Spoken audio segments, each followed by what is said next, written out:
Hello दोस्तों, कैसे हैं आप सभी। मैं पुष्पेंद्र आपके अपने चैनल एग्जाम स्टेशन पर आप सभी का स्वागत करता हूं। ये रचना एवं रचनाकार तथा उनकी विधाएं की चौथी क्लास होगी। इसमें क्वेश्चन नंबर 46 से करवाना था, यानी पिछली क्लासों में क्वेश्चन नंबर 45 तक करवा दिए गए। चलो देखते हैं क्वेश्चन नंबर 46 क्या कह रहा है।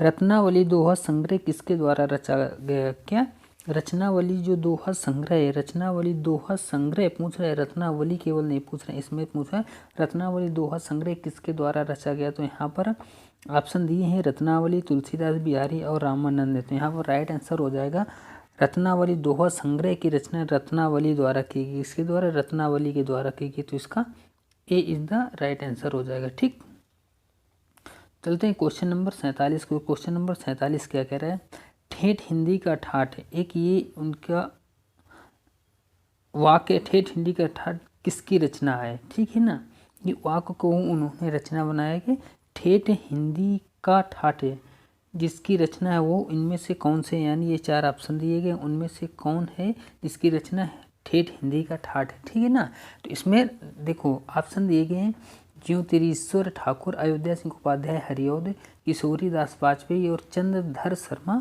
गुलेरी। यहाँ पर इधर लिख गया, यहाँ पर ये होगा चंद्रधर शर्मा गुलेरी होगा। ठीक है ना, तो यहाँ पर राइट आंसर हो जाएगा अयोध्या सिंह उपाध्याय हरिऔध। क्या हो जाएगा, अयोध्या सिंह उपाध्याय हरिऔध, यानी B is the right answer हो जाएगा। क्वेश्चन नंबर 47 का B is the right answer वो हो जाएगा। ठीक है ना, चलते हैं क्वेश्चन नंबर 48 की ओर। क्वेश्चन नंबर 48 क्या कह रहा है। क्वेश्चन नंबर 48 कह रहा है एक दिन बैठे बैठे यह बात अपने ध्यान में चढ़ी कि कोई कहानी ऐसी कहिए कि जिसमें हिंदवी छुट और किसी बोली का पुट ना मिले। पंक्ति किस लेखक की है। एक पूरी इतनी यहाँ से लगाकर यहाँ तक एक पंक्ति है, वो उसमें पूछा कि ये पंक्ति किसके द्वारा कही गई है। ठीक है ना, तो यहाँ पर ऑप्शन दे रहा है कि मलिक मोहम्मद जायसी, मुंशी इंसा अल्लाह खां, राजा शिव प्रसाद सितारे हिंद और मुंशी सदा सूरलाल। तो यहाँ पर हो जाएगा इनका बिल्कुल राइट आंसर हो जाएगा मुंशी इंसा अल्लाह खां। ठीक है ना, यानी B is the right answer हो जाएगा। ठीक, यानी 48 का B is the right answer हो जाएगा। अगर बात करें जैसे मलिक मोहम्मद जायसी की एक पंक्ति याद आ गई जिसमें लिखा है तुर्की अरबी हिंदवी भाषा जे तो आही, जामे मार्ग प्रेम का सबय सराहें ताही। ठीक है ना, ये किसकी है, मलिक मोहम्मद जायसी जी की। में जो मैंने अभी पंक्ति बोली है मलिक मोहम्मद जायसी की है। क्या है, तुर्की अरबी हिंदवी भाषा जे तो आही, जामे मार्ग प्रेम का सबय सराहें ताही। ठीक है ना, ये मलिक मोहम्मद जायसी जी की हो जाएगी। ठीक है ना, तो 48 क्वेश्चन बी मुंशी इंसा अल्लाह खां इसका राइट आंसर हो जाएगा। ठीक है ना, क्वेश्चन नंबर चलते हैं 49 की ओर। क्वेश्चन नंबर 49 क्या कह रहा है।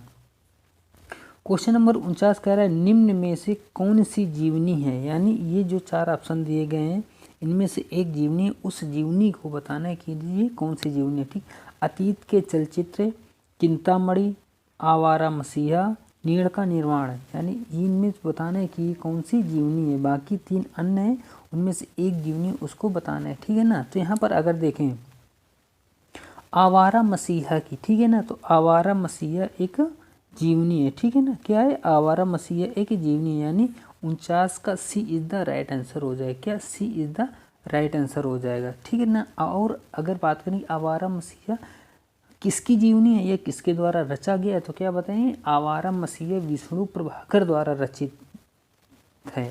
ठीक है ना, किसके द्वारा, विष्णु प्रभाकर के द्वारा रचित है। और ये किसकी जीवनी है, तो शरतचंद्र चट्टोपाध्याय की जीवनी है। ठीक है ना, अगर बात करें अतीत के चलचित्र तो ये महादेवी वर्मा को हो जाएगा। अगर बात करते हैं अतीत के चलचित्र किसका होगा, महादेवी वर्मा को हो गया।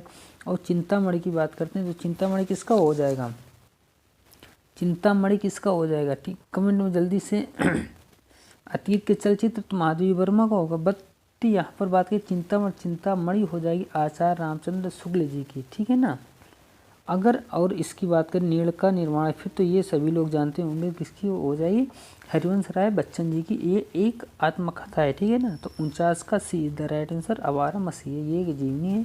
और किसकी जीवनी है, शरतचंद्र चट्टोपाध्याय की जीवनी। इसको लिखा किसने, विष्णु प्रभाकर जी ने लिखा। ठीक है ना, क्वेश्चन नंबर चलते हैं 50 की ओर। क्वेश्चन नंबर 50 क्या कह रहा है, देखो क्वेश्चन नंबर 50 कह रहा है सूरदास के गुरु कौन थे। यानी ये 4 ऑप्शनों में एक ऑप्शन है जो सूरदास के गुरु, उनमें बताना है कि सूरदास के गुरु कौन थे। तो यहाँ पर रामानंद, रामदास, वल्लभाचार्य और विठलनाथ, ठीक है ना।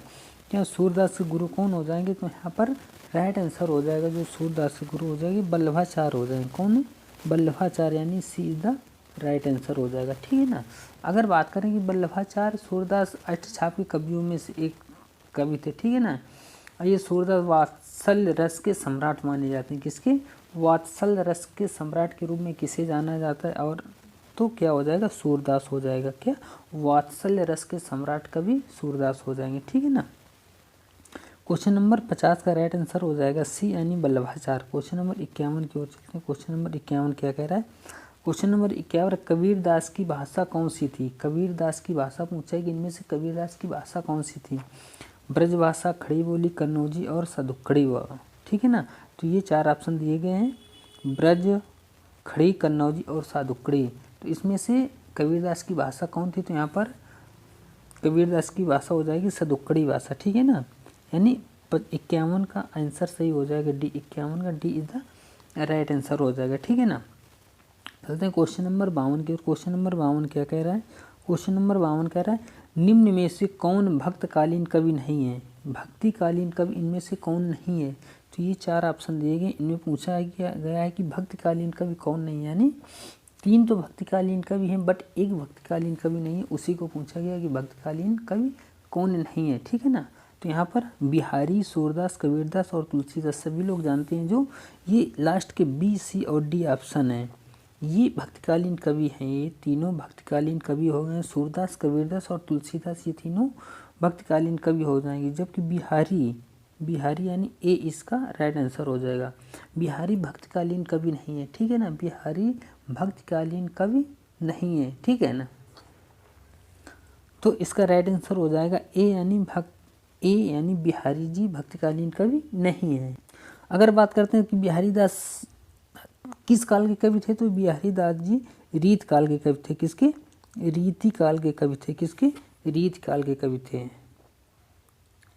रीत काल के कवि हो जाएंगे कौन, बिहारी दास। और बाकी ये सभी तीनों सूरदास, कबीरदास और तुलसीदास भक्तकालीन कवि हो जाएंगे। तो इसका राइट आंसर हो जाएगा 52 का ए, ठीक है ना, बिहारी जी, ठीक है। क्वेश्चन नंबर चलते हैं 53 की और। क्वेश्चन नंबर 53 क्या कह रहा है, सुमित्रा नंदन पंत को किस कृति पर ज्ञानपीठ पुरस्कार मिला। तो इसमें सुमित्रा नंदन पंत को किस कृति के लिए ज्ञानपीठ पुरस्कार मिला, ठीक है ना।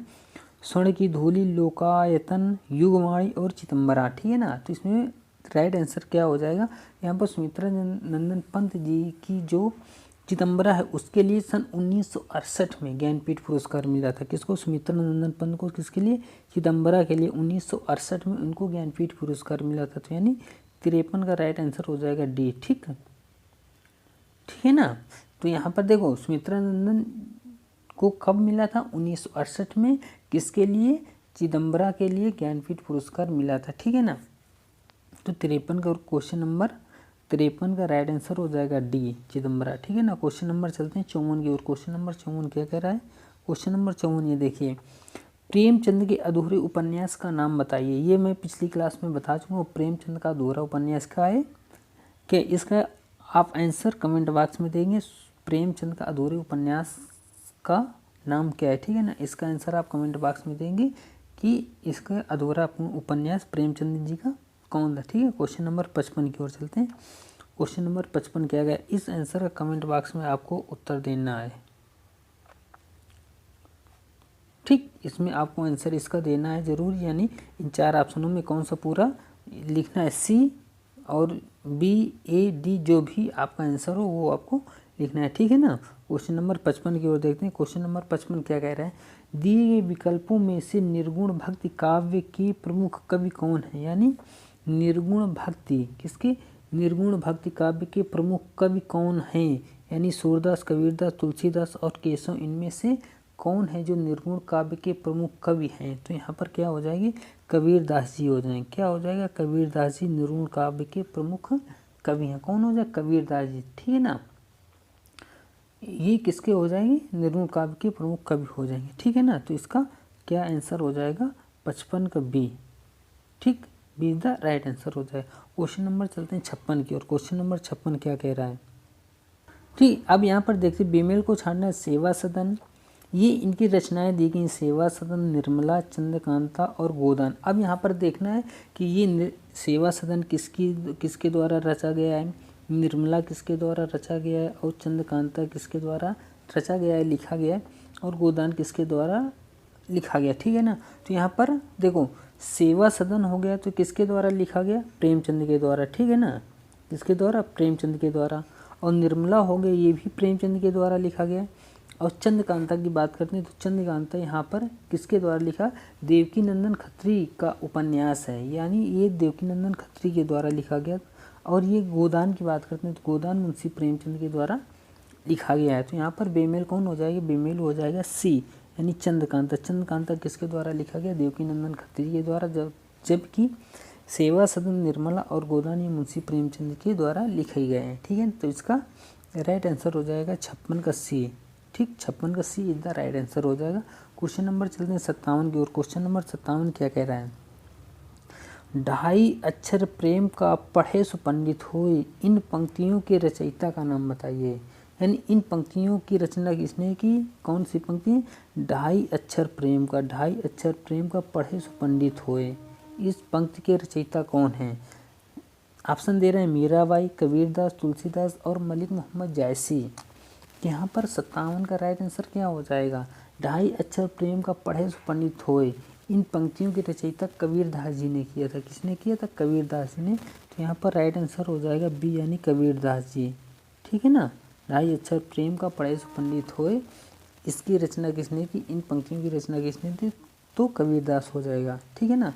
अगर बात करते हैं कि जायसी जी की रचना कौन थी, ये फिर मीराबाई पहला ऑप्शन। तो मीराबाई की पंक्तियाँ अगर बात करें तो मीराबाई की पंक्तियाँ थी कि बसो मेरे नैनन में नंदलाल, क्या थी, बसो मेरो नैनन में नंदलाल, ये किसकी पंक्तियाँ हैं, तो ये मीराबाई की पंक्तियाँ हैं। अगर बात करते हैं तुलसीदास की पंक्ति, तुलसीदास की पंक्ति क्या हो जाएगी कि गोरख जगायो जोग भगति भगायो लोग, ठीक है ना, गोरख जगायो जोग भगति भगायो लोग, ये किसकी हो जाएगी, तुलसीदास जी की हो जाएगी, ठीक है ना। अगर बात करते हैं मलिक मोहम्मद जायसी जी की, मलिक मोहम्मद जायसी जी की हैं आदि अंत जैसी कथा अहे, आदि अंत जैसी कथा अहे, लिखी भाषा चौपाई कहे, लिखी भाषा चौपाई कहे, ये किसकी है, मलिक मोहम्मद जायसी जी की है। मलिक, एक बार देखो फिर से कह रहे हैं, आदि अंत जैसी कथा अहे, लिखी भाषा चौपाई कहे, ये किसकी हो जाएगी, मलिक मोहम्मद जायसी जी की हो जाएगी, ठीक है ना।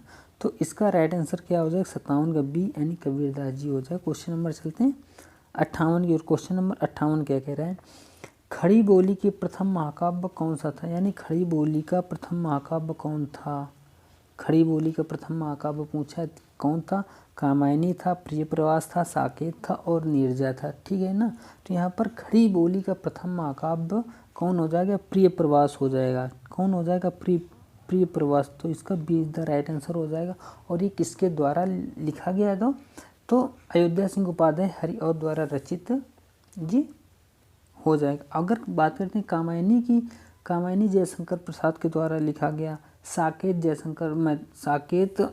किसके द्वारा लिखा गया, मैथिली शरण गुप्त के द्वारा लिखा गया, इसके जस्ट पहले मैंने बताया। जबकि नीरजा है तो ये किसके द्वारा लिखा गया, महादेवी वर्मा के द्वारा लिखा गया नीरजा, ठीक है ना।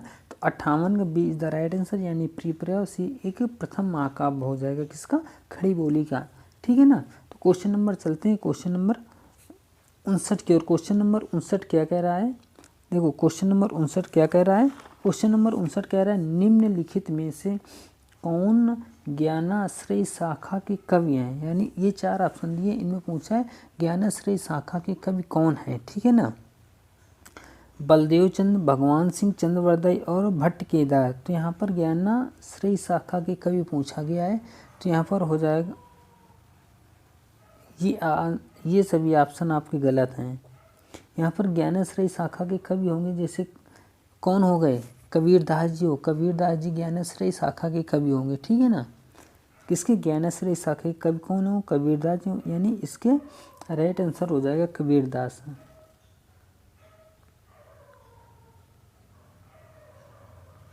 ठीक है ना, यानी इसके ये सभी आंसर आपके गलत हैं। अगर बात करते हैं ज्ञानेश्वरी शाखा के, ये हो गए कबीरदास जी। राम भक्ति शाखा के, तो राम भक्ति शाखा के हो जाएंगे तुलसीदास। कौन हो जाएंगे, तुलसीदास हो जाएंगे। और कृष्ण भक्ति शाखा की अगर बात करें तो रहीमदास हो जाएंगे, ठीक है ना। ये सभी इनके रहीम कबीर हो गए, तुलसी हो गए और रहीमदास हो गए। अगर बात करते हैं मलिक मोहम्मद जैसी की, तो मलिक मोहम्मद जैसी से प्रेमाख्यान कवि हैं, ठीक है ना। कौन से, प्रेमाख्यान कवि हैं, ठीक है ना। तो क्वेश्चन नंबर 59 का राइट आंसर हो जाएगा कबीरदास जी। ज्ञानेश्वरी शाखा के कबीरदास जी हैं, ठीक है ना। क्वेश्चन नंबर बात करते हैं 60 की। क्वेश्चन नंबर 60 क्या है, कह रहा है, क्वेश्चन नंबर 60 लिखा है, जयचंद्र प्रकाश नामक महाकाव्य के लेखक कौन। देखो जो पिछले वाले क्वेश्चन में ऑप्शन दिए थे वही ऑप्शन इसमें प्रिंट करने में थोड़ा गलती हो गई, उसने ध्यान नहीं दिया है, तो उसके लिए माफ़ी चाहते हैं। तो इसमें क्वेश्चन नंबर 60 क्या कह रहा है कि जयचंद्र प्रकाश नामक महाकाव्य के लेखक कौन है। अब इसमें जो ऑप्शन दिए हैं, बलदेव चंद, भगवान सिंह चंद्रवर्दई और भट्ट केदार। किसके, जयचंद्र प्रकाश नामक महाकाव्य के लेखक कौन हो जाएंगे, भट्ट केदार हो जाएंगे, ठीक है ना। कौन हो जाएंगे, भट्ट केदार, यानी D is the right answer हो जाएगा। कौन सा आंसर हो जाएगा, डी हो जाएगा। तभी अगर बात करते हैं कि चंद्रवर्दाई की रचना पृथ्वीराज रासो है, ठीक है ना। कौन है, चंद्रवर्दाई की रचना पृथ्वीराज रासो है, ठीक है ना। तो ये क्वेश्चन हमारे 60 क्वेश्चन समाप्त होते हैं और ये चौथी क्लास है। इसी के साथ हम आपसे लेंगे विदा। जय हिंद, जय भारत, राधे राधे। इस चैनल को लाइक शेयर और सब्सक्राइब अवश्य कर देना। जय हिंद, जय भारत, राधे राधे, सुप्रभात।